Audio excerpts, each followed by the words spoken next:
Hi, my people. This is Grace, and today I have some goodies for you. You don't want to miss this. I have tips for beginner real estate investors. These are things that somebody told me, so I'm telling them to you. And these are going to be epic. Stay around for point 11, y'all. You don't want to miss this.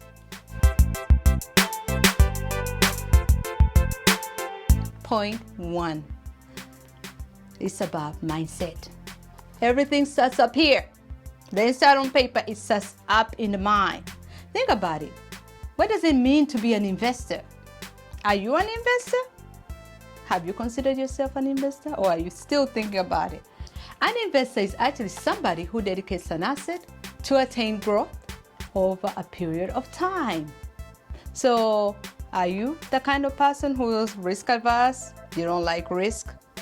Guess what?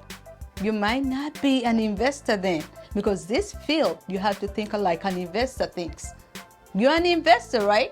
So do things like the investor does. That's taking risks, because that's going to come into play. So first of all, assess yourself.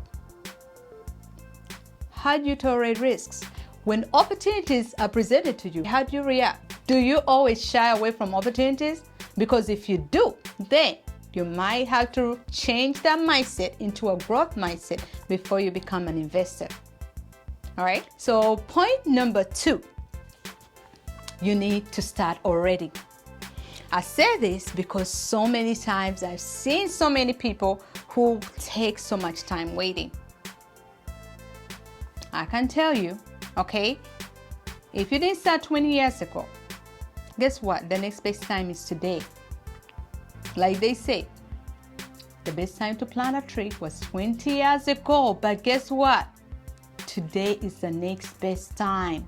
So please do it already. The analysis paralysis, doing all research for over 10 years, watching TV shows and hoping one day you will become, doesn't make you. You get to make you. So you start the process. And if you have questions, guess what? I do free consultations and we can get you started on this journey. Point number 3 is having big, gigantic goals. Not small baby goals. I mean big goals. Dream as big as you can dream, because you have potential. And there's no reason why you can limit yourself. This is dreaming, right? Your dream is yours for a reason. So dream as big as you can dream. And the bigger your dream is, actually, guess what? You might actually attain it. Sometimes we limit our thinking, we limit our dreams, we limit everything that we are capable of doing. Stop putting limitations on yourself. Dream big, because that gives you that direction you need to actually attain those goals, right? It's like your GPS, having those goals. It's a GPS. I remember I had to help a family member drive to Seattle. Louisiana to Seattle is like 40 hours. Just driving. Initially, I was like, Lord, when are we going to start? It's like we dragged the whole process until nighttime. From daytime to nighttime, because I did not want to start driving 40 hours. I've never driven more than 7 hours, right?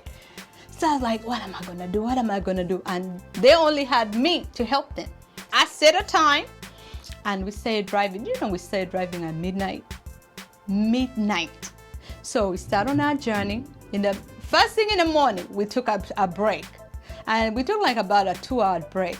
And then I was like, you know what? This GPS is showing me that we have so many hours to go. Because the more you have those goals, they keep you on your program, right?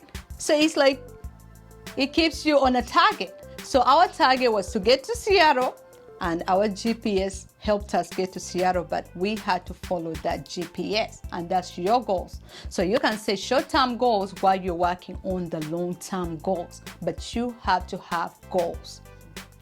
Point number 4 is always about location. Location. I'm sure you've heard so many gurus say this. Guess what? It is true. When I started, okay, I was like, okay, I'm just gonna invest anywhere, wherever I get a deal. I see $20,000 a house here, I can buy it. So I talked to my expert mentors. My mentor told me one thing. they mentioned that, Girl Grace, go purchase the worst house in the best neighborhood than purchasing the best house in the worst neighborhood. That stuck with me. The way I interpreted that over time was, I purchase in neighborhoods which I want to stay in. So if I don't like to stay in such a house, I'm not going to purchase it. And that helps you also with exit strategies, because then if somebody doesn't want that house, guess what? You love that house enough. You purchase it because you had a criteria that matches your criteria. So you don't have any issues with staying there. And that's what I was able to do. Always have exit strategies, and having the right location is your exit strategy. And so many companies, you hear of Amazon, you hear Whole Foods, you hear Walmart, they don't go out there and start businesses in neighborhoods they don't think will bring them their money back. They've done their research, and when they start a business somewhere, they've done enough research to know that their money will come back. So follow their blueprint. Really, just follow them. If you see Amazon somewhere, those are jobs. If you see Walmart, that's also a job. You see schools, you see, just follow the blueprint because it's there. Point number 5, have the right expectations. I have high expectations, okay, like so many people know about me so far, but sometimes having reasonable expectations will save you your sanity. Nobody's perfect, so sometimes take it back and then review that situation. And guess what? Intervene accordingly. Because guess what? Not everything is set in stone. So have reasonable expectations. If things don't work out one way, guess what? Try another way. Because it will work at some point. Just focus on changing those expectations, right? As you go. Point number 6. There are so many people who are out there willing to invest with you. Use those opportunities. If you see somebody who trusts you and they want to work together with you, maybe a joint venture, maybe a partner, use those opportunities. Okay, network. So many people are out there, they just want to learn. Network with them. Okay, bounce off ideas. Initially, I was a little shy about using other people's money, the OPM, other people's money. But if you want to grow, sometimes you might not have all the reserves. So you might have to consider how can you leverage other people's money. So that's always a great strategy. Point number 7, having your mental health right. What is your morning routine? Do you have one? For me, I would say my morning routine includes affirmations, includes gratitude, because you have to have some kind of mental health, okay, check. Not every day is going to be kumbaya, everything is great. No, it doesn't work like that. In this investment journey, it's going to have a lot of ups and downs. And so many times it's so many downs than ups. So build yourself up. Every time I continue with my morning routine, guess what? When things happen in my day, I'm like, okay, sure, it happens. And when I don't consider my morning routine because I was in a rush to get things done that morning, I feel it too, because then things come up and I'm reacting and I'm thinking, did I miss something today? When I think back, guess what? I missed my morning routine because I was in so much of a rush that I didn't take care of myself. So think about your mental health first before all else. Point number 8. Guess what? This is phenomenal. If you haven't been considering this point, you need to start right away. It's about mentors. Have you talked to a mentor out there? And it doesn't have to be a so-called mentor. They don't have to call themselves a guru. Guess what? If you see somebody doing something that you think you want to do, reach out to them. Business owners, okay? Go talk to networks. Go talk to your network. See who wants to do different things or who's actually doing it. Initially, I joined the Real Estate Investment Association in my area, and it was very instrumental because it has so many experienced people in that association. And guess what? I would get to bounce off ideas. And also SCO, which is with the SBA, that's the Small Business Administration, they offer free mentorship. So I definitely used the school mentors, and they had so much expertise. So use your mentors out there. And do you know that one time when I actually asked one of my mentors to lunch, so I took them to lunch and they were like, no, Grace, we are paying for it. They didn't even want me to pay. The reason being, they say that, do you know how many people have ever asked them to lunch? Especially females have ever asked them to lunch? 0. That they were very impressed with me wanting to learn. That I was like, you know what? I'm going to ask for their time. I'm going to make sure I show up to their lunch. I'm going to provide their lunch so I can get the knowledge. So please, reach out to people. Especially in this field of investment, not many females are in it. So please, come on. Where are y'all at? We have to network and utilize all these mentors because they're here to help us. Point number 9 is focusing on one thing before all else.